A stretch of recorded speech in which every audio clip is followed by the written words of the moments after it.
이번에는 지역사회복지론에 대해서 요약정리 길라잡이를 해보도록 하겠습니다.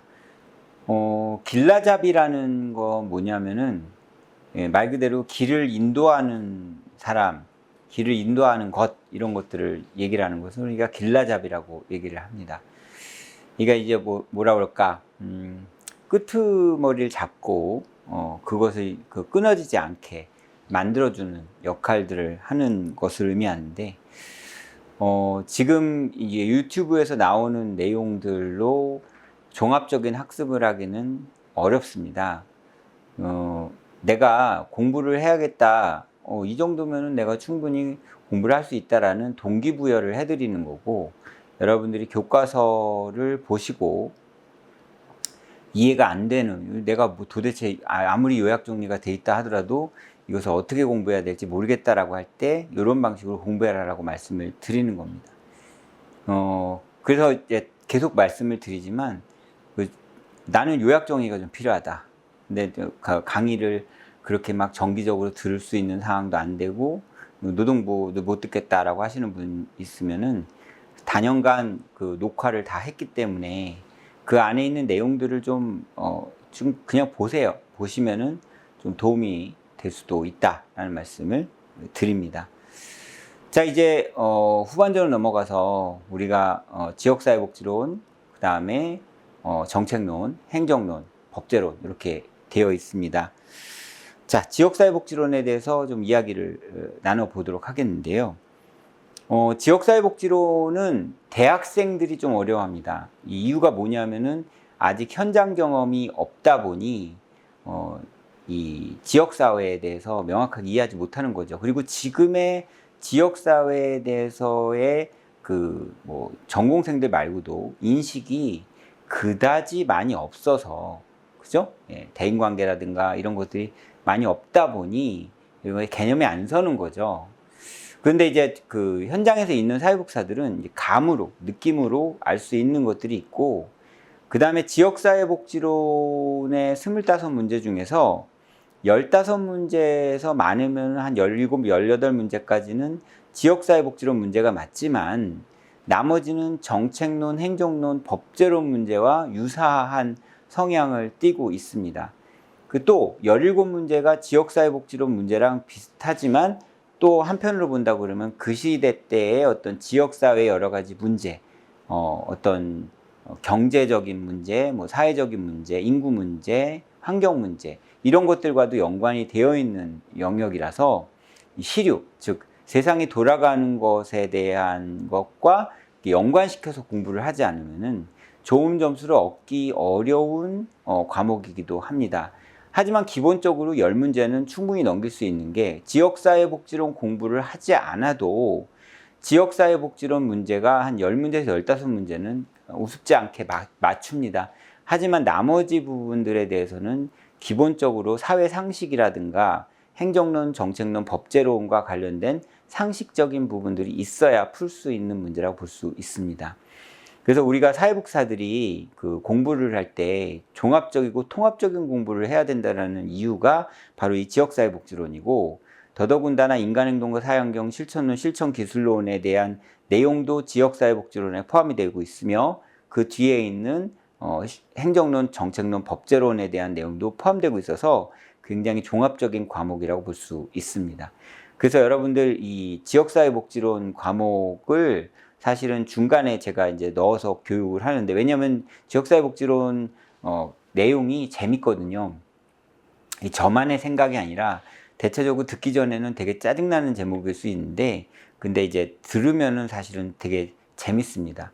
그 뒤에 얘기하는 정책론도 사실은 내용이 그렇게 재미없지는 않습니다. 그래서 이 종합적으로 학습을 하시는, 그래서 뒷부분 후반전에 있는 내용들은 대부분 그 내용이 그 내용이다 라고 생각을 하시고 공부를 하셔라 라고 말씀을 드립니다. 아마 이번에는 좀 세상이 돌아가는 내용들이 좀 많이 나오지 않을까 싶고요. 그 뒤쪽 보시면 224페이지를 보시면은 지역사회복지학자들의 지역사회에 대한 같은 듯 다른, 그리고 다양한 정의를 모아보았어요 라고 얘기를 하는데, 일단은 지역사회의 정의라는 부분들을 묻는 질문들은 점점 줄어들고 있습니다. 이유가 뭐냐면은 지금의 지역사회가 너무나도 획기적으로 변화가 되고 있는 상황이기 때문에 뭐 지역사회 보장협의체라든가 뭐 지역사회라든가 이런 데서는 공동체 정신을 살리기 위해서 무지하게 노력을 하고 있지만 워낙 개인주의적이고 이기주의적인 사회가 되다 보니까 지역사회가 뭉치지 않는 것을 볼 수가 있죠. 그러다 보니까 정의를 묻는 것이 별 의미가 있겠느냐라는 것들 때문에 이 정의에 대한 것들은 나오지 않습니다. 하지만 제일 중요한 것은 어떤 과목이든지 간에 기본적인 개념 정립을 하는 것이 가장 시그니처하기 때문에 여러분들 이런 것들은 그냥 한번 읽어보시면 좋겠다라는 말씀을 드리고요. 그 다음에 225페이지에 보시면 전통적 지역사회, 현대 지역사회 비교가 있습니다. 전통적 지역사회 대 뭐예요? 예. 여기서 보면은 현대 지역사회. 자, 전통적 지역사회, 현대 지역사회 이렇게 두 가지 있는데 옛날에는 이런 강의를 하면 EBS 강의 뭐 이런 것들이 강의가 있었고 별로 없었어요. 근데 지금 뭐 전화 통화로도 강의를 하고 이게 뭐야 태블릿 PC로 해가지고 앱을 깔아서 강의를 듣기도 하고 그 다음에 줌이라는 줌 뭐 이런 것들 그러니까 온라인 회의 영상을 활용해가지고 강의를 하기도 합니다. 옛날 전통적 지역사회에서는 그런 걸 꿈도 꿀 수가 없었죠. 현대 지역사회는 영역이 무너지는 거예요. 경계가 무너지는 거죠. 말 그대로 내가 여기 경기도 오산이라는 지역에서 강의를 하고 있는데 이것이 뭐 마음만 먹으면 LA에서도 볼 수 있는 이런 상황이라고 볼 수 있다는 얘기입니다. 그래서 이런 전통적 지역사회와 현대 지역사회에 대한 구분, 비교 이런 것들이 중요하다라고 말씀을 드릴 수가 있습니다. 자, 이런 것들이 중요하고요. 그 다음에 지역사회복지가 등장하게 된 계기. 지역사회복지가 등장하게 된 계기. 이런 것들이 있죠. 뭐 예를 들자면은 그 점점 더 고령화가 되고 지역사회에 이제 젊은 사람들이 대도시로 빠져나가게 되는 거죠. 그건 뭐 이 1800년대 산업혁명 이전의 시대에도 있었던 일이라고 볼 수가 있습니다. 그런데 옛날에는 그 지역사회 안에서 다 해결이 됐죠. 사람이 많으니까. 근데 지금은 이제 인구가 인구 자체가 줄어드는 건 별다른 문제가 없어요. 근데 제일 중요한 거는 인구 그 안에 성분이 줄어드는, 즉, 노인층이 많냐, 뭐 이런 것들이 중요한 거죠. 제가 오늘 아침에 새벽에 운동을 나갔다 왔는데 그 공원이 되게 대중적인 공원이거든요. 저희 집 앞에 있는 공원이 뭐 무슨 리단길 뭐 이렇게 얘기하잖아요. 행리단길 뭐 이런 식으로 얘기하는데 그게 옛날 수인선 자리를 공원으로 만든 데입니다. 굉장히 길어요. 한 3.5km 정도 되는데 수원역까지 이렇게 펼쳐 있습니다. 그 아침에 제가 운동하러 갔는데 제가 제일 젊어요.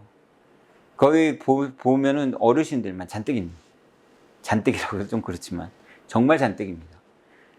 대부분 막 60대도 없어요. 70대, 80대 어르신들이 아침에 강아지 끌고 나와서 이렇게 산책시키고 운동하고 하시는 분들이 전부 7, 80대 어르신들이라는 거죠. 그 젊은 사람을 볼 수가 없어요. 아이도 볼 수가 없어요. 예. 그것이 뭐다? 바로 이제 지역사회가 이제 그 인구가 줄어들고 이런데 문제가 생긴다라는 얘기인데 이런 것들에 대해서 물어보는 것들이 나올 수 있습니다. 그래서 이 역할이라는 부분들을 어떻게 이렇게 분배를 할 것이냐 이런 것들에 대한 고민들이 좀 있죠. 예, 이런 거라고 볼 수 있고요. 그 다음에 뒤쪽으로 넘어가시면은 학자별 지역사회 정의가 있어요. 이런 문제가 나오면은 이제 난감한 거죠. 왜냐하면은 지역사회 복지 학자들이 워낙 많다 보니까. 근데 이런 문제들은요, 이게 약간의 센스가 좀 필요합니다. 우리가 문제를 읽으면은 그 문제 안에 문제 내시는 분들이 문제 내시는 분들도 사람이라서 실수를 많이 하는데, 실수를 많이 하는 것 중에 하나가 내가 분명히 이 문제를 꼬으려고 이 안에 있는 단어를 하나 고쳤는데, 근데 이게 고친다라는 게 고쳤다고 생각을 했지만 고치지 않은 상황이 돼서 답이 없거나 중복답이 되는 경우들이 상당히 많습니다. 이러면 욕을 바가지로 먹거든요. 그러다 보니까 그것에 대해서 방지하기 위해서 어떤 트릭을 써버리냐면은 그냥 뭐 뒤에 있는 문장을 그냥 일괄적으로 고쳐버리는, 예, 그래서 틀릴 리 전혀 없는, 예, 그리고 맞을 리 전혀 없는 문장으로 고치는데 정말 생각하기도 어려운 엉뚱한 예시문을 갖다가 대는 경우들이 상당히 많습니다. 특히 이런 그 학자별 지역사회 정의는 그 여러분들 학교에서 1학년 때부터 4학년 때까지 배우셨잖아요. 그 학자가 그 학자 같다는 느낌이 들 정도로 내용이 거의 비슷합니다. 그러니까 당연히 그 안에 내용을 자세히 읽어보면은 이상하게 이게 말이 되는 내용이 아니다라는 것들이 나오는 경우들이 상당히 많고, 그 분명히 그 예문은 긍정적으로 쓰는 예문들이 많아야 되는데 부정적으로 쓰는 예문들이 나온다 그러면 틀릴 확률이 상당히 높죠. 예, 그래서 여기 안에 있는 내용들은 분명히 알고 계셔야 되지만 그런 식으로 공부를 하시는 것이 되게 중요하다라고 말씀을 드립니다. 그 다음에 이제는 뭐 지는 해예요. 지는 해가 누구냐면 로스. 예, 그 다음에 로스만입니다. 근데 로스와 로스만은 서로 이름이 되게 비슷하죠. 이 오타가 아니에요. 예. 로스라는 사람이 있고 로스만이라는 사람이 따로 있습니다. 로스라는 사람은 지역사회 조직 이론의 3모델. 이론의 3모델. 그 다음에 로스만이라는 사람은 뭐예요? 지역사회 조직 실천의 지역 조직 실천의 3모델. 그러니까 이론의 3모델, 지역사회 조직 실천의 3모델이라는 거죠. 그래서 개발 모델, 지역사회 조직 모델, 지역사회 교류 모델. 그리고 로스만은 지역사회 개발 모델, 그 다음에 지역사회 계획 모델, 그 다음에 지역사회 행동 모델. 이런 식으로 나눠지는데 요것에 대한 나름대로의 정의, 그 다음에 개념, 그 다음에 나름 이 안에 있는 내용, 이런 것들에 대한 정립이 좀 필요합니다. 이거를 설명하는데도 1시간이 걸려요. 그러니까 요 안에 있는 내용들을 명확하게 공부하시는 것이 매우 중요하다라고 볼 수 있습니다.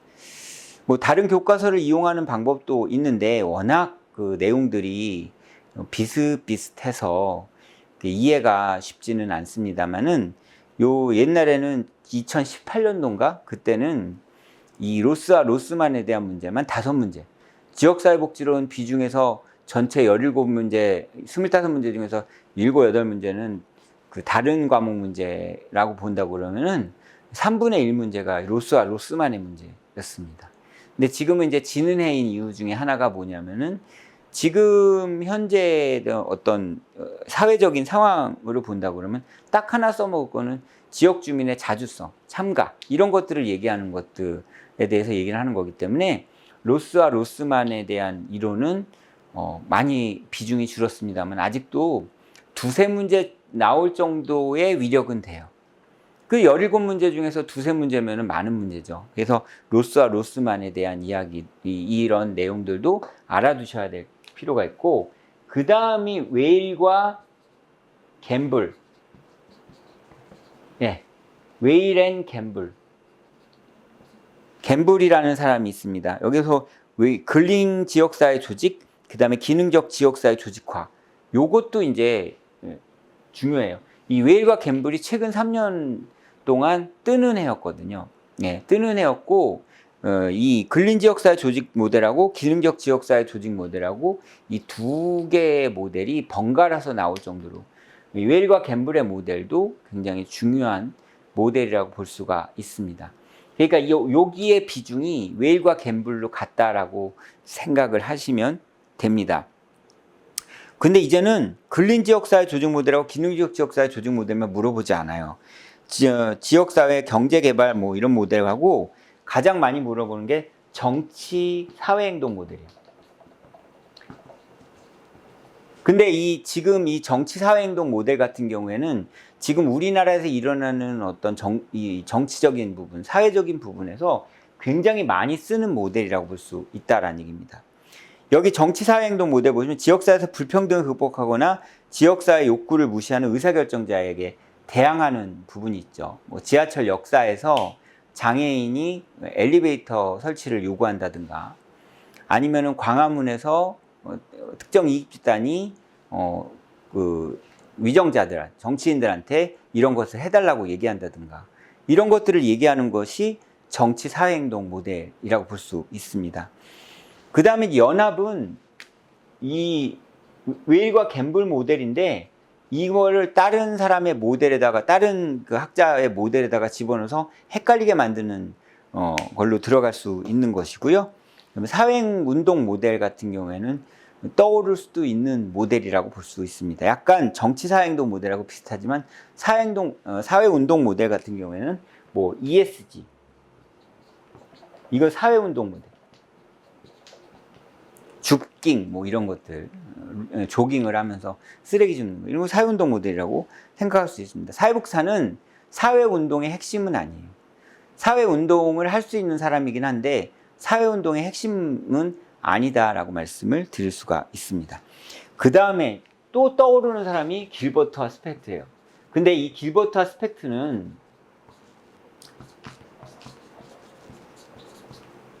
이거 테렐이라고 얘기하기도 하거든요. 이 사람이요, 이게 여러 과목에 나와요. 여기 길버트 스펙트의 지역사회 기능이 있는데, 이게 전통적 지역사회와 맞닿아 있습니다.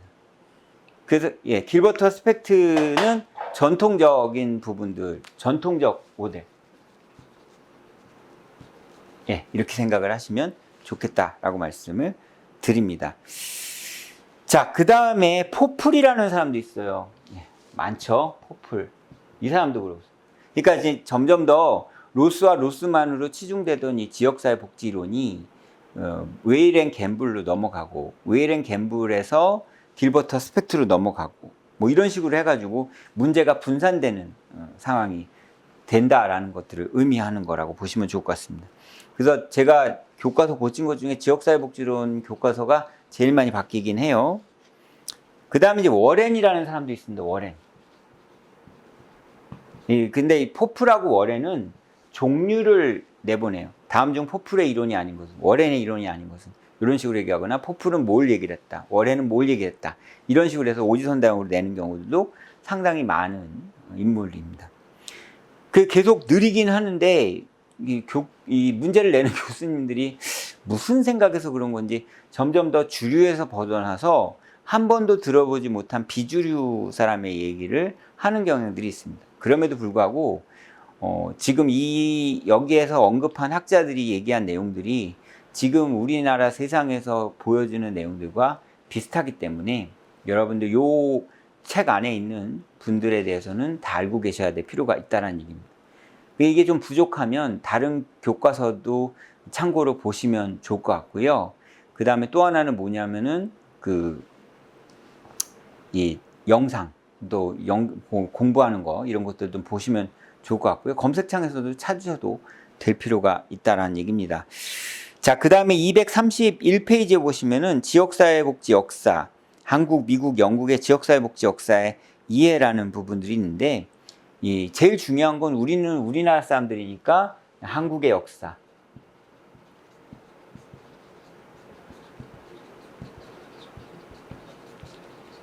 예, 한국의 지역사회 복지의 역사에 대해서 잘 알고 계셔야 될 필요가 있습니다. 형성기, 정착기, 지역사회복지 발전기인데, 제일 중요한 거는 우리나라가 이제 형성기 때는 외원이라는 거는 외부의 원조를 받는, 외국의 원조, 외국의 원조 시대.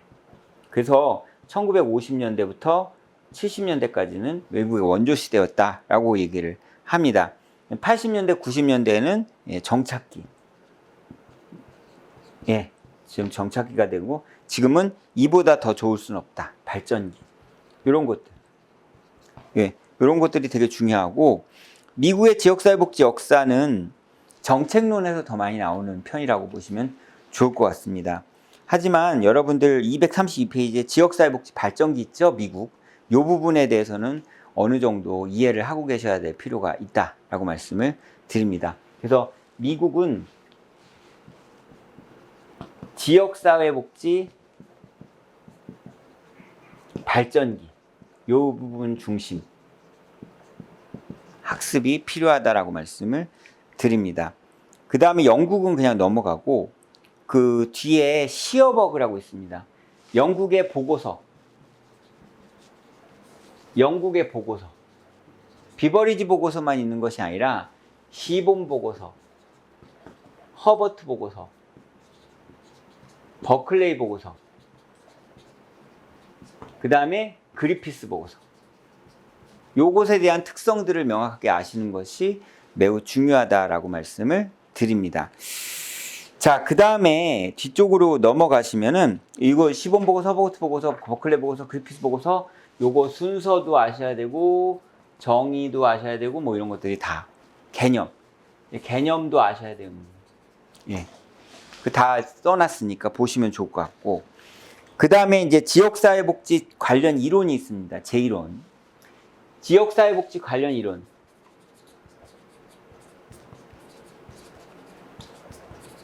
근데 이 지역복지 관련 이론에서 가장 중요한 게 갈등 이론이란 겁니다.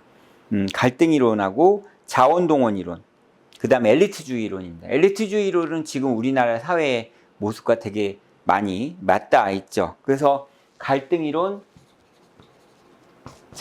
자원동원, 엘리트. 네, 이런 이론들이 중요한 부분이라고 보시면 좋을 것 같고요. 뭐 다원주의에 대한 이야기도 좀 많이 나옵니다. 그러니까 이제 여기에 있는 내용들이 제 교과서의 가장 큰 특성인데 시험 문제에 가장 많이 나오는 내용들이라고 보시면 좋을 것 같고 그래서 사회구성주의 이론, 권력의존 이론, 사회구성주의 이론은 이제 주관적 이론이라고 하기도 하고요. 그 다음에 235페이지에 보면은 아른스테인의 주민 참여 8단계 예, 이론이 있습니다. 요거 정말 중요합니다.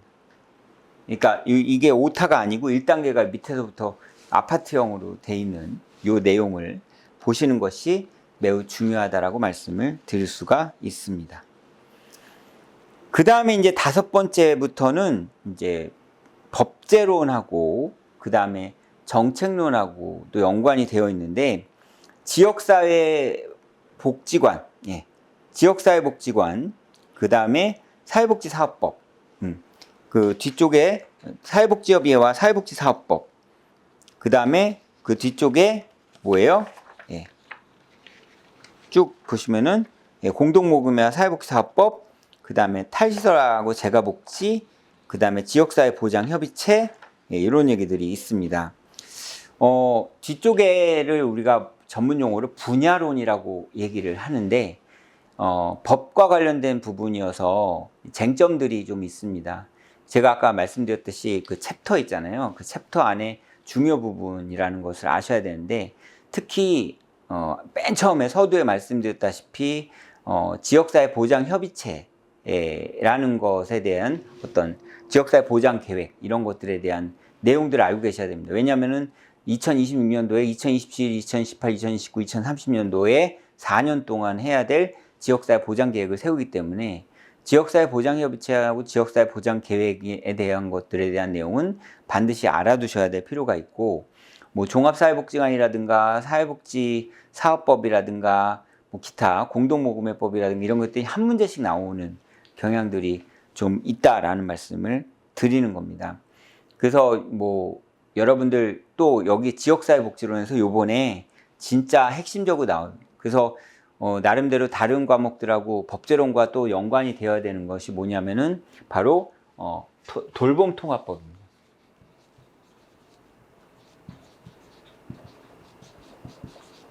그래서 이 돌봄통합법에 대해서는 법제론에다가 넣어놨기도 했는데 제가 이제 제가 강의하는 거라든가 이런 데다가 좀 넣어야 되는데 고용노동부 쪽에는 들어가지 어렵고 녹화를 해놨기 때문에 이 돌봄통합법과 관련된 부분들은 라이브한 교육 안에서 설명을 좀 드릴 예정입니다.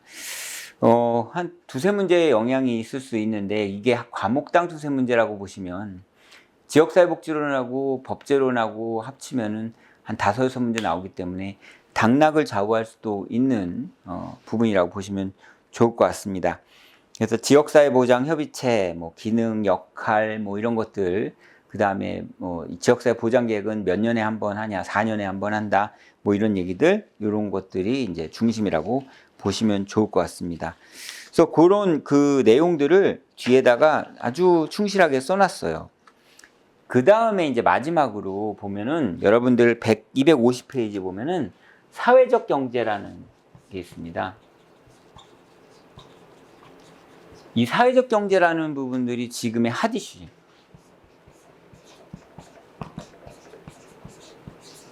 핫 이슈. 그래서 사회적 경제와 관련된 문제들도 많이 나올 걸로 판단이 된다라는 얘기죠.